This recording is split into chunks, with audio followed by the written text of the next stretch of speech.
Let's review some trigonometry, SOH CAH TOA. SOH CAH TOA is used to find a missing side or angle of a right triangle. These are acronyms that describe an equation that you can make. The equations are as follows. Sine of theta equals opposite over hypotenuse. Cosine theta equals adjacent over hypotenuse. And tangent theta equals opposite over adjacent. That word that I'm using, theta, is just a Greek symbol. It represents the angle inside a triangle. Let's practice identifying the opposite, adjacent, and hypotenuse of a triangle when we're given a specific angle. In this first example, we have our angle theta at the bottom right of a right triangle. The side that's across from the angle is labeled as the opposite, and the hypotenuse is always across from the right angle. Your angle might be at the top of the right triangle. Let's see the changes that happen. Now we have the opposite being the base of the triangle, the adjacent being the height of the triangle, and then the hypotenuse still being across from the right angle. This is the first step when dealing with SOH CAH TOA and dealing with most trig problems with right triangles. You have to identify what sides are given or what sides need to be found and able to identify what trig function you need to use in your equation. Let's do a practice problem. Let's find theta when given this right triangle. Identify that the 7 is the opposite side and the 10 is a hypotenuse.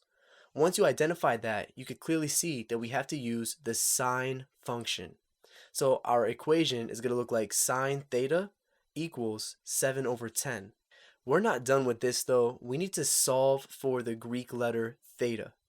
You might think we have to subtract sine to both sides or maybe even divide both sides by sine. But that's not what we need to do.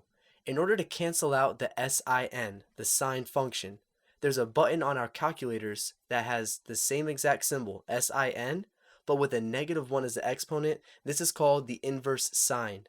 You would apply this to both of the sides of this equation, leaving you with theta equals the inverse sine of 7 over 10. Now that looks pretty intimidating, but realistically, you could put that in your calculator to get the final answer. Click the button that says sine to the -1st power, and then within the parentheses, set up the fraction 7 over 10. Hit enter and you'll get 44.4.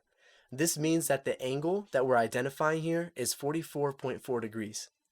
In this next problem, we have theta being at the top of the triangle, and they gave us 5 and 6. Let's identify the sides. 6 is the opposite, and 5 is the adjacent. So what trig function should we use?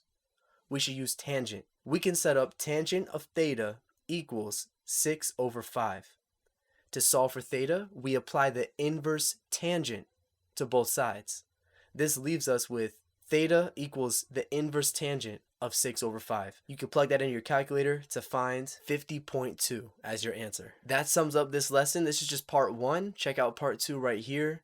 And feel free to subscribe, like the video, comment to help support me. I appreciate all the support, guys. Feel free to leave any requests for future topics that you want me to cover.